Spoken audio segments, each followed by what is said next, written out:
Arkadaşlar Muhteşem Oda Kokusu'nda kampanya şu anda başlamış durumda efendim.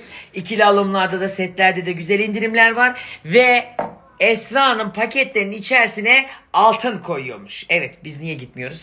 Bizim niye çıkması paketimizde altın? Altın severler ve hediye severler için linkini buraya bıraktım. Hepsinin ayrı bir enerjisi var.